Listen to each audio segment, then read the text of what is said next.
그러므로 너희 마음의 허리를 동이고 근신하여 예수 그리스도께서 나타나실 때 너희에게 가져다 주실 은혜를 온전히 바랄지어다.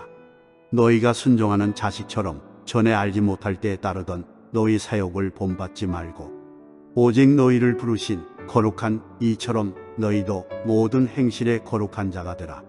기록되었으되 내가 거룩하니 너희도 거룩할지어다 하셨느니라. 사람은 가치를 따라가는 존재입니다. 가치를 어디에 두느냐? 돈에 가치를 두면 돈을 따라다니는 인생이 됩니다. 명예에 가치를 두면 명예를 따라다니는 인생이 됩니다.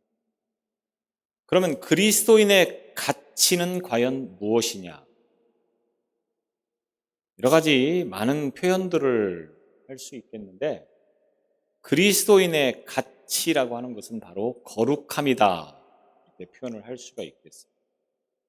그래서 그리스도인은 늘 거룩함을 추구하고 또 거룩함을 따르는 그런 인생의 길을 걸어가야 한다 이렇게 말씀을 드릴 수가 있겠습니다. 64년 로마에 대화재가 일어난 것을 우리는 잘 알고 있습니다. 이 대화재로 인하여서 민심이 흉흉해지자 황제였던 네로는 이 민심을 잠재우고 그 화재의 원인을 누군가에게 책임을 물어서 문제를 해결하려고 고심을 하다가 기독교인들이 화재를 일으켰다라고 소문을 내면서 그때부터 기독교인들은 매우 극심한 핍박을 당하게 되어집니다. 그 시절 소아시아 각처에 흩어져 살던 성도들이 있었는데 소아시아라고 하면은 지금의 터키를 중심으로 한 그런 지역이 되겠습니다.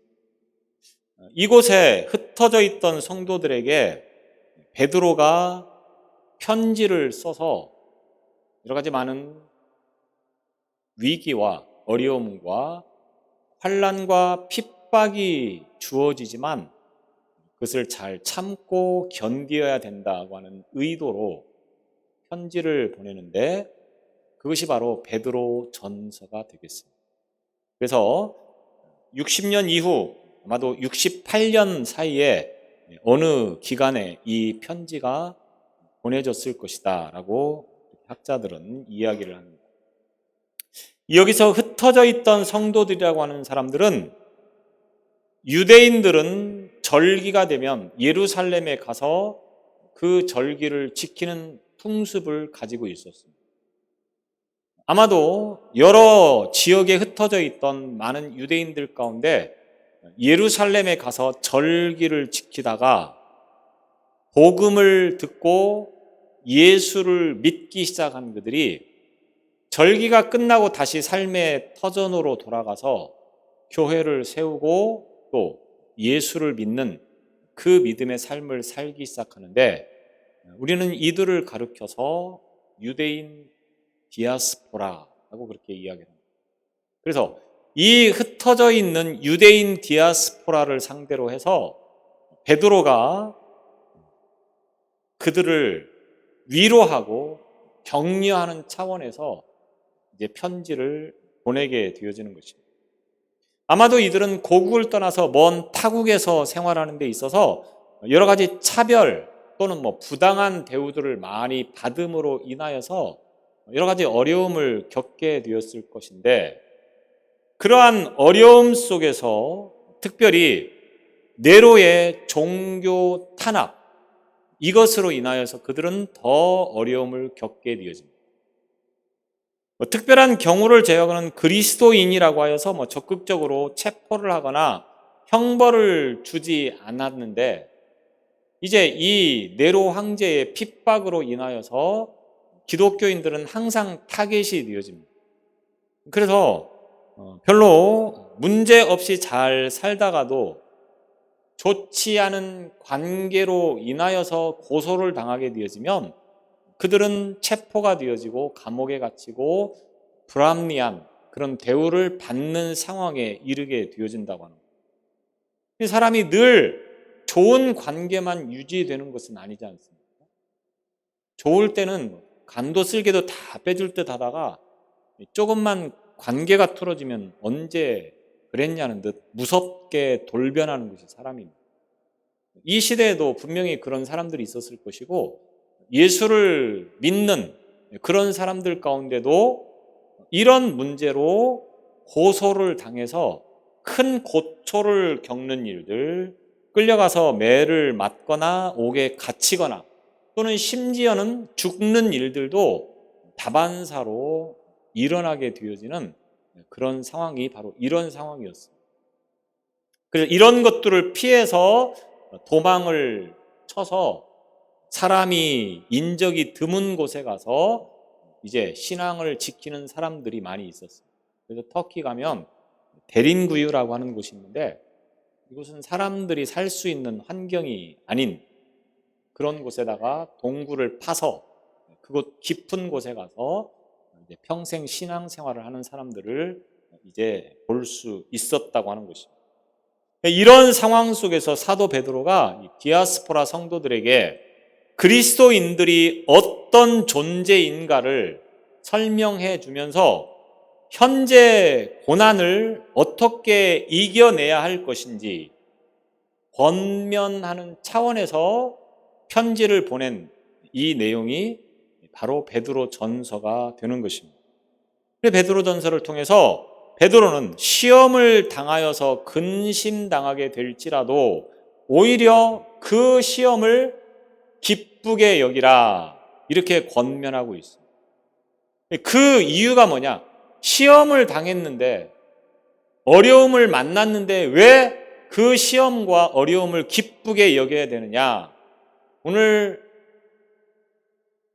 베드로전서 1장 7절을 통해서 보면 너희의 믿음, 너희들이 지금 신앙생활하고 있는 이 믿음으로 인하여서 훗날에 그것이 곧 칭찬과 영광과 존귀를 얻게 되는 것이 될 것이다.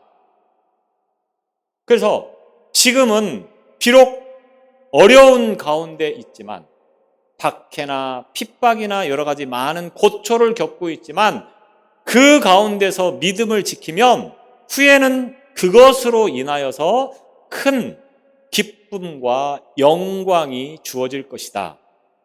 그렇기 때문에 이 시대에 어려운 문제를 만난다 할지라도 그 문제로 인하여서 좌절하거나 낙심하거나 염려하지 말라 이렇게 말씀을 하고 있는 것입니다.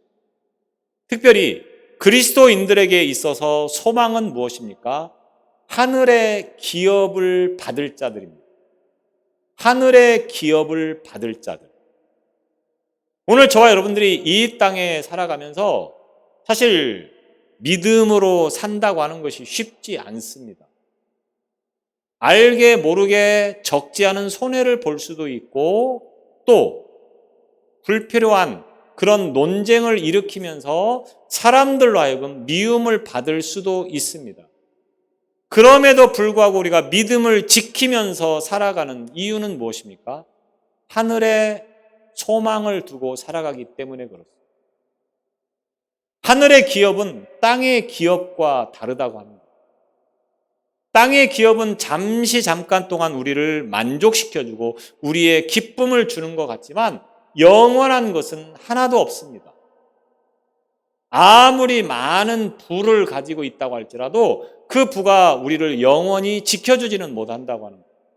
그런데 하늘의 기업은 썩지 않는 것이고 더럽혀지지 않는 것이고 쇠하지 않는 것이고 부패하지 않는 것이고 심지어는 하나님께서 그것을 늘 지켜주심으로 인하여서 이 땅에서 우리가 당하는 그 어렵고 힘든 모든 상황들을 극복하는 그 은혜로 말미암아 승리케 하신다고 성경은 우리에게 분명히 보장하고 있다라고 하는 거예요.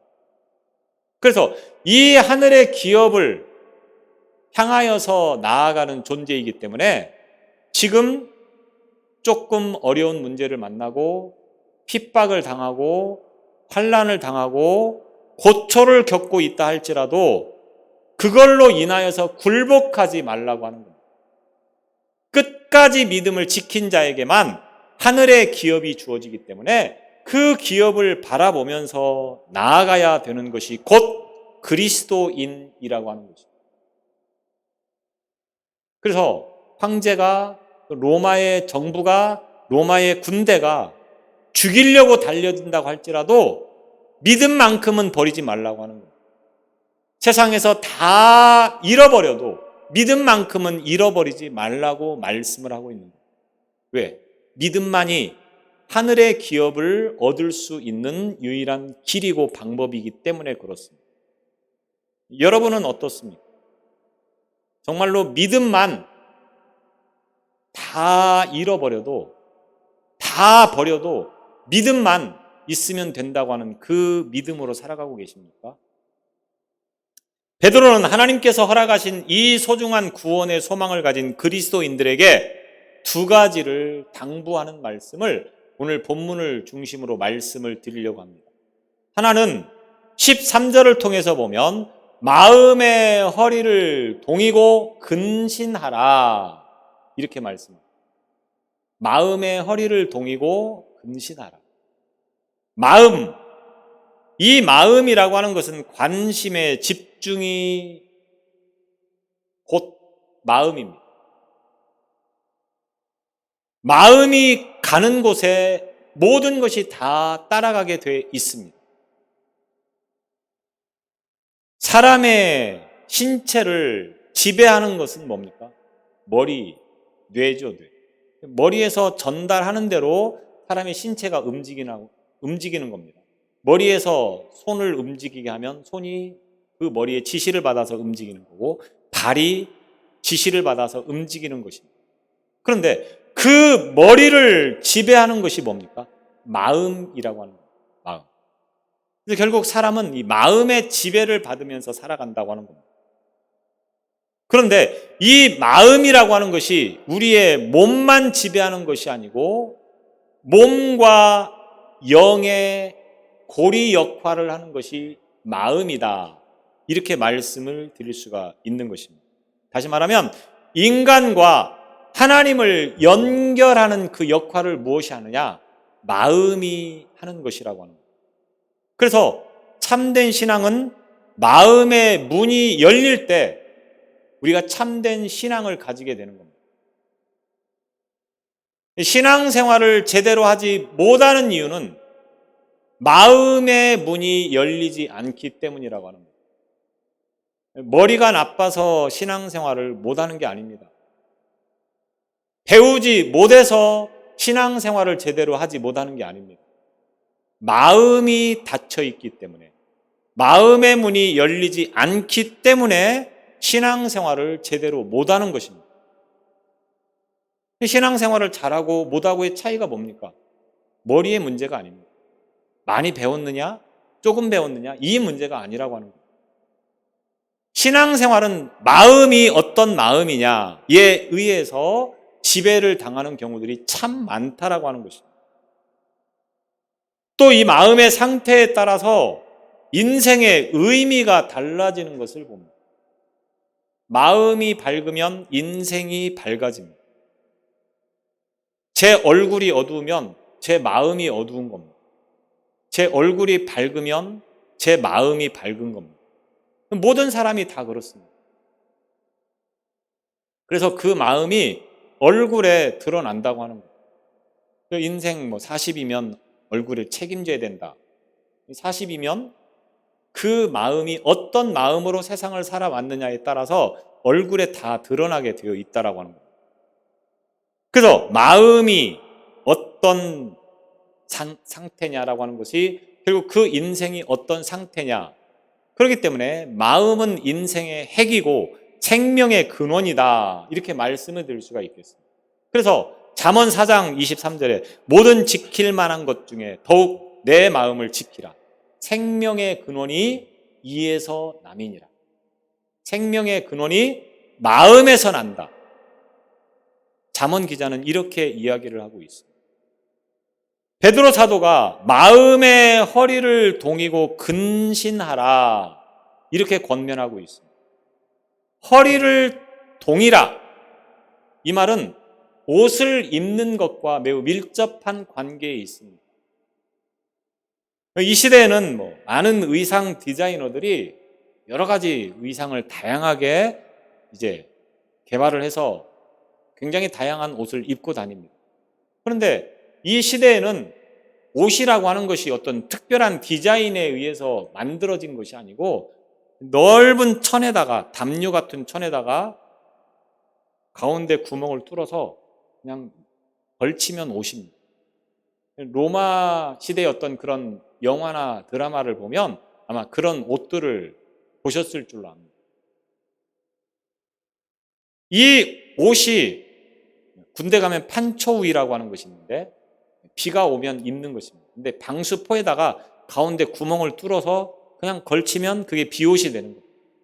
근데 이 옷이 일반적으로 생활을 할 때는 굉장히 불편하다고 하는 거예요. 그래서 이 옷을 제대로 입고 일을 하거나 어떤 생활을 할 때는 허리를 묶어서 옷이 너풀거리면서 걸리적거리지 않도록 하는 방법을 쓰게 되어 있습니다. 그래서 세례 요한을 가리켜서 털옷을 입고 허리에 가죽띠를 띄었다 이렇게 기록을 한 것을 봅니다. 세례 요한도 이런 옷을 입고 허리에다가 가죽띠를 띄어서 이 옷이 생활하거나 일을 할 때 불편하지 않도록 했다고 하는 거죠. 자, 이런 것을 염두에 두고 베드로가 그리스도인들에게 허리를 동이라, 불편하거나 생활하는데 어려움을 겪지 않도록 늘 허리띠를 메고 일을 할 수 있도록, 생활을 할 수 있도록 준비되어지는 마음을 가지라, 이런 의도로 마음의 허리를 동이라 이렇게 말을 하고 있다고 하는 것입니다. 그래서 구약에서 허리를 동인다 이렇게 말을 할 때는 두 가지 의미가 담겨 있습니다. 하나는 방해받지 않고 힘써 일할 수 있도록 준비한다. 방해받지 않고 일을 할 수 있도록 준비를 할 때 바로 허리를 동인다 이렇게 표현하고 있다고 하는 겁니다. 또 하나는 갑자기 여행을 떠나게 되어도 당황하지 않고 기꺼이 떠날 수 있도록 준비한다고 할 때 허리를 동인다 이렇게 표현을 한다고 하는 것입니다. 그런데 이 말이 베드로나 사도 바울을 통해서 신약시대의 그리스도인들에게 편지를 쓰면서 허리를 동인다 이렇게 표현을 할 때가 있는데, 이것은 영적으로 준비된, 그래서 소홀함이 없도록 잘 준비되어진 삶을 살아가라고 하는 의미에서 허리를 동이라 이렇게 이야기를 하고 있는 것을 봅니다. 그래서 허리를 동인다 이 말을 했을 때는 영적으로 어떠한 상황에서도 그 삶을 살아가는 데 있어서 소홀함이 없도록, 불편함이 없도록 준비하고 있으라 이렇게 말하는 의도로 허리를 동이라 이렇게 말을 하고 있다고 하는 것입니다. 베드로는 그리스도인들이 자신들을 대적하는 이 세상을 향해 나아갈 때 두려움에 사로잡히거나 믿음이 흔들리지 않도록 이 마음의 허리를 동이라고 지금 권면을 하고 있는 것입니다. 시대가 그리스도인이기 때문에 핍박을 당하는 시대입니다. 예수를 믿는 것 때문에 감옥에 갈 수도 있고 죽을 수도 있는 시대입니다. 이런 시대에 이 믿음을 지킨다고 하는 것은 얼마나 어려운 결단이겠습니까? 그런 상황이 주어진다 할지라도 흔들리지 않도록 하기 위해서는 마음의 허리를 동여 준비되어진 그런 믿음으로 이 위기를 잘 극복해야 된다. 베드로는 지금 흩어져 있는 성도들에게 이렇게 이야기를 하고 있는 것입니다. 마음의 허리를 동여맨 그리스도인들을 향하여서 근신하라. 아울러 이렇게 말하고 있습니다. 허리를 동이고 근신하라. 근신하라 이 말은 정신 차리라 이 말입니다. 자신을 스스로 다스리는 것을 의미하는 것이 곧 근신하는 것입니다. 잘 준비되어진 그런 믿음으로 정신을 차리고 상황이나 환경에 굴복하지 않고 그 믿음을 끝까지 지키는 삶을 살아가라고 베드로가 오늘 흩어져 있는 성도들에게 이 편지를 통해서 권면하고 위로하고 있는 것입니다. 왜? 이 믿음을 지킨 자만이 하늘의 기업을 받을 수 있기 때문이라고 하는 거예요. 그러면서 마음의 허리를 동여매고 근신하는 그리스도인들에게 한 가지 더 당부를 하고 있습니다. 그것이 바로 14절, 15절에 말씀하고 있는 거룩하라 이 말입니다. 거룩하다 이 말은 국어사전에 보면 뜻이 매우 높고 위대하다 이렇게 표현하고 있습니다. 세상에서 보통 거룩하다 이렇게 말할 때는 보통 사람과는 다른 도덕적이고 윤리적인 수준이 좀 더 높은 그런 사람들을 통하여서 거룩하다 이렇게 표현할 때가 많습니다. 그러니까 성자들, 소위 말해서 세상에서 말하는 성자들, 거룩하게 산 사람들이 누구냐?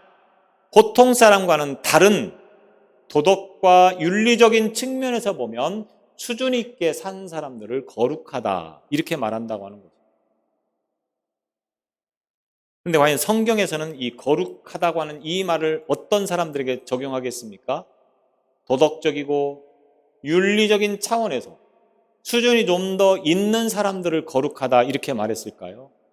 그렇지 않습니다. 성경에서 거룩하다 말할 때는 구별이라고 하는 뜻으로 사용이 되어집니다. 구별하다. 하나님의 뜻대로 구별하다. 이렇게 표현을 할 수가 있다고 하는 겁니다. 그 대표적인 나라가 바로 이스라엘이라고 합니다. 이스라엘이라고 하는 나라를 하나님께서 구별하여서 그들을 거룩하게 하셨다고 말씀하고 있습니다. 그런데 이스라엘 백성들이 다른 민족보다 더 높은 윤리적인 삶을 살았기 때문에 거룩한 백성이 되었습니까? 출애굽기 32장 9절에 보면 너희는 목이 곧은 백성이다 이렇게 말하고 있습니다. 이스라엘을 가리켜서 너희는 목이 곧은 백성이다. 목이 곧은 백성이라고 하는 말은 교만하다 또는 하나님의 말씀 앞에서 진실하지 못하다 이런 부도덕한 면을 강조할 때 쓰여지는 말씀이 바로 목이 곧은 백성이라고 합니다. 그런데 이스라엘 백성이 목이 곧은 백성이라고 말하고 있습니다. 그들이 애굽의 노예 생활을 하는 그 고초에서 하나님께서 그들을 해방시키셨고 그리고 이제 그들만의 약속의 땅으로 그들이 가기를 원하셨습니다. 가는 도중에 보면 그들은 자기들을 해방시킨 그 하나님께 감사하고 그 하나님께 늘 순종하는 그러한 삶을 살아가야 마땅하지 않겠습니까? 왜? 노예에서 해방을 시켜줬는데 그것이 얼마나 감사한 일입니까? 그런데 이 이스라엘 백성들이 그 애굽에서 떠나서 가나안까지 가는 과정을 보게 되어지면 틈만 나면 원망하고 불평을 일삼았던 것들을 보게 되었습니다. 여러모로 볼 때 이스라엘 민족이 다른 나라보다 도덕적이고 윤리적인 삶의 수준이 한결 높다 이렇게 말할 수 있습니까? 전혀 그런 게 없습니다. 그런데도 불구하고 그들을 거룩하다 이렇게 여기셨습니다. 왜 그렇습니까? 하나님께서 그들을 특별히 구별하셨기 때문이라고 합니다. 다른 나라, 다른 민족, 다른 사람들과 구별해서 세웠기 때문에 그들이 거룩한 백성이 된 것이지 그들이 도덕적이고 윤리적인 측면에서 수준 있는 삶을 살아서 거룩한 존재가 아니었다라고 하는 겁니다. 그들은 하나님께서 가장 가증스럽게 여기는 우상 숭배를 서슴없이 저질렀습니다. 그럼에도 그들을 거룩하다 이렇게 말씀하고 있다고 하는 겁니다. 기독교의 핵심은 항상 무엇입니까? 언약입니다. 약속. 하나님께서 그렇게 약속하신 것을 지키는 것이 곧 기독교의 핵심이라고 하는 겁니다. 이스라엘 민족이 비록 다른 민족에 비해서 더 우월하거나 더 도덕적이거나 윤리적으로 살지 못했다 할지라도 하나님께서 그들과 약속하셨기 때문에 그들이 어떤 상황에 있어도 그들을 거룩하다고 하는 것에서 버리시지 않았다라고 하는 겁니다. 오늘 이 말씀이 저와 여러분에게 주어지는 것입니다. 오늘 저와 여러분을 하나님께서 거룩하다라고 말씀하실 때는 세상에 믿지 않는 사람들보다 우리가 훨씬 더 수준이 있게 살았습니까? 도덕적으로, 윤리적으로 수준이 있는 삶을 살았습니까? 나는 믿지 않는 사람보다 더 깨끗하고 더 정의롭고 더 진실하게 살았다고 자신 있게 말할 수 있겠습니까? 그렇지 못함에도 불구하고 우리를 거룩하다고 여기실 때는 하나님께서 구별하여 세우셨기 때문인 것이지 우리가 그렇게 잘 살았기 때문에 거룩한 존재가 된 것이 아니라고 하는 겁니다. 인간은 본질적으로 거룩한 존재가 될 수 없습니다. 오늘 우리가 회개해서 잘못한 것을 돌이키고 그리고 다시 삶의 방향을 수정했다고 쳐도 그게 얼마나 갑니까? 여전히 내 마음속에서의 욕심을 끊어버리지 못하는 경우들이 얼마나 많습니다. 내 마음에서 시기와 질투심을 버리지 못하고 살아갈 때가 얼마나 많습니다. 이게 인간의 본질이라고 하는 거예요. 그런 우리를 보고 감히 거룩하다 이렇게 표현할 수 있겠습니까? 없습니다. 그런데 우리를 거룩하다고 말씀하는 건 뭡니까? 하나님께서 구별하여 세우셨기 때문에 우리가 거룩한 존재가 되어지는 것입니다. 그리스도인이 된다고 하는 것은 부르심에 의해서 결정되어지는 것이지, 다시 말하면 여러분이 오늘 예수님을 믿고 성도가 된 것은 여러분이 결단하고 여러분이 의지적으로 주님 앞에 나와서 되어진 일입니까? 아닙니다. 하나님께서 불러주셨고 하나님께서 구별하여 세우셨기 때문에 우리가 거룩한 백성이 된 것이고 예수 믿는 믿음의 백성이 된 것입니다. 그래서 그리스도인들이 적극적으로 거룩한 삶을 살도록 부르심을 받았다, 이렇게 말씀을 드릴 수가 있는 것입니다. 우리가 거룩해서 부름받은 것이 아니고 비록 세상 사람들보다 오히려 더 못한 삶을 살아갈 수도 있었지만 하나님께서 특별히 구별하여 세우셨기 때문에 우리가 거룩한 삶을 살아갈 수 있는 존재가 되었다라고 하는 겁니다. 그래서 우리에게 뭐라고 말씀합니까? 오늘 16절에 보면 내가 거룩하니 너희도 거룩하라, 이렇게 말씀하고 있는 것입니다. 우리를 향하신 하나님의 궁극적인 목적은 뭡니까? 하나님이 구속받은 자들의 하나님이 되고 그들이 하나님의 백성이 되는 것에 있습니다. 하나님이 우리를 부르셨을 때는 우리의 하나님이 되고 우리가 그 하나님의 백성이 되기 위해서 우리를 불러주셨다, 이런 말씀입니다. 하나님께서 아브라함을 부르시면서 약속하셨습니다. 창세기 17장 7절로 8절에 보면 내가 내 언약을 너와 너 및 내 대대 후손 사이에 세워서 영원한 언약을 삼고 너와 내 후손의 하나님이 되리라. 내가 너와 내 후손에게 내가 거류하는 이 땅 곧 가나안 온 땅을 주어 영원한 기업이 되게 하고 나는 그들의 하나님이 되리라. 하나님께서 아브라함을 부르셔서 하나님의 백성이 되게 하고 하나님은 그 아브라함의 하나님이 되게 하시겠다.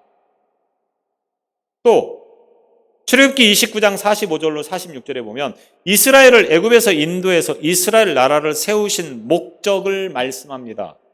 내가 이스라엘 자손 중에 거하여 그들의 하나님이 되리니 그들은 내가 그들의 하나님 여호와로서 그들 중에 거하려고 그들을 애굽 땅에서 인도하여 낸 줄을 알리라. 나는 그들의 하나님 여호와니라. 하나님께서 애굽에서 이스라엘을 구별하여 세우신 것은 그들을 해방시킨 목적은 무엇이냐? 그들을 하나님의 백성으로 삼기 위해서, 또 그들에게는 하나님이 그들의 하나님이 되게 하기 위해서 애굽 땅에서 구별하여 세우셨다. 이렇게 말씀을 하고 있는 것입니다. 레위기 22장에 보면 하나님께서 우리를 창조하시고 구원하신 목적을 더욱 분명하게 말씀하고 있습니다. 레위기 22장 32절로 33절에 보면 나는 이스라엘 자손 중에서 거룩하게 함을 받을 것이니라. 나는 너희를 거룩하게 하는 여호와요 너희의 하나님이 되려고 너희를 애굽 땅에서 인도하여 낸 자니 나는 여호와이니라. 하나님께서 우리를 부르신 목적은 단 한 가지입니다. 우리를 거룩하게 하셔서 하나님의 백성이 되게 하고 그 하나님은 우리의 하나님이 되게 하시기 위함이라고 성경은 선포하고 있는 것입니다. 그래서 하나님께서 우리를 부르신 것은 단 한 가지, 거룩입니다. 그래서 신명기 14장 2절에 너는 내 하나님 여호와의 성민이라. 여호와께서 지상 만민 중에서 너를 택하여 자기 기업의 백성으로 삼으셨느니라. 성민이라고 하는 말은 거룩한 백성, 거룩한 무리라고 하는 뜻입니다. 그래서 이 성민이 해야 할 일은 무엇이겠습니까? 우상 숭배를 거절하고 무너뜨리고 오직 하나님의 백성답게 살아가는 것이 곧 성민인 것입니다. 거룩한 주의 백성의 마음 속에는 세상을 향한 우상이 없어야 됩니다. 오직 하나님만이 내 삶의 주인이심을 고백하는 그런 삶을 살아가는 존재가 되어지는 것입니다. 신약시대 하나님께서 거룩한 백성이 된 자들에게 거룩을 명령하십니다. 그 명령은 뭡니까? 세상에 물들지 말라고 하는 것입니다. 우상을 섬기는 자들과 함께하지 말라고 하는 것입니다. 고린도후서 6장 14절 이하로 너희는 믿지 않는 자와 멍에를 함께하지 말라. 의와 불법이 어찌 함께하며 빛과 어둠이 어찌 사귀며 그리스도와 벨리알이 어찌 조화되며 믿는 자와 믿지 않는 자가 어찌 상관하며 하나님의 성전과 우상이 어찌 일치가 되리요. 우리는 살아계신 하나님의 성전이라. 이와 같이 하나님께서 이르시되 내가 그들 가운데 거하며 두루 행하여 나는 그들의 하나님이 되고 그들은 나의 백성이 되리라. 우리를 하나님의 성전으로 삼으셨습니다. 하나님의 성전이 오늘 저와 여러분입니다. 성전은 예배당이 아니고 하나님께서 거하시는 곳이 곧 성전입니다. 여러분의 몸이 곧 성전입니다. 하나님께서 여러분의 안에 거하십니다. 하나님은 저기 하늘 높은 곳에 계신 것이 아니고 바로 저와 여러분의 마음 속에 거하는 것입니다. 그 하나님이 거하시는 내 몸을 더럽혀서 되겠습니까? 그 하나님이 오늘도 내 안에 거하시는데 내가 더럽고 추잡한 그런 생각과 삶에 사로잡히면 되겠냐고 하는 것입니다. 하나님의 백성으로서 순결함과 거룩함을 지키는 것이 하나님의 백성의 가장 귀한 사명이며 나아가야 할 길이라고 하는 것을 분명히 기억하시기를 바랍니다. 환경에, 상황에 굴복하지 않는 신앙이 되어야 하는 것입니다. 왜? 우리가 살아가는 이 땅은 지난주에도 말씀을 드렸듯이 100년을 산다 해도 인생의 100년이 굉장히 깁니까? 길게 느껴질 수 있습니다. 그런데 지내놓고 보면 얼마나 순간인지 모릅니다. 연세가 있으시니까 그런 것들을 충분히 아시리라 생각합니다. 그러나 영원이라고 하는 것은 이 100년과는 감히 비교도 할 수 없는 거 아니겠습니까? 영원을 위해서 이 잠깐의 100년의 삶을 포기하는 거 결코 손해날 일이 아니라고 하는 것입니다. 아쉬울 것이 없는 선택이라고 하는 겁니다. 반대로 100년을 살기 위해서 영원한 것을 포기하는 것처럼 어리석은 것이 어디 있겠습니까? 어떤 길을 선택하시겠습니까? 하늘의 기업을 소망으로 삼고 잠깐 왔다 가는 이 땅의 것들을 포기하고 버리는 그런 삶이야말로 하나님께서 우리에게 요구하시는 가장 큰 가치라고 하는 것을 저와 여러분이 분명히 기억하시기를 바랍니다. 오늘 베드로가 흩어져 있는 성도들에게, 고통당하고 환난당하고 핍박 가운데 있는 성도들에게 마음의 허리를 동이고 근신하며, 그래서 거룩한 삶을 살아간다고 하면 영원한 하늘의 기업이 그들에게 주어지는 것이기 때문에 그때를 위해서 참고 견디라고 말씀하고 있습니다. 여러분의 가치를 혼란스럽게 하는 것이 뭡니까? 버리시기 바랍니다. 하늘의 것을 얻기 위해서는 그거 버려야 됩니다. 여러분이 소중하게 생각하고 있는 것이 무엇입니까? 그거 버려야 됩니다. 영원한 하늘의 기업을 얻기 위해서는 이 땅의 것들을 포기하고 버리는 것만이 유일한 길이요 방법이라고 하는 것을 기억하시기를 바랍니다. 마음의 허리를 동이고 근신하며 거룩한 삶을 살아가는 오늘 저와 여러분의 믿음이 되시기 바랍니다. 기도하겠습니다. 영원한 하늘의 기업을 소망으로 삼는 우리로 하여금 마음의 허리를 동이고 근신하며 거룩한 삶을 살아가라고 요구하시는 하나님의 말씀 앞에 오늘도 겸손하게 순종하는 믿음 되게 하여 주옵소서. 영원한 하늘의 기업을 얻기 위하여 이 땅에 주어지는 잠깐의 환난을 기쁘게 여기며 감당하는 믿음 되게 하여 주옵소서. 예수님 이름으로 기도드리옵나이다.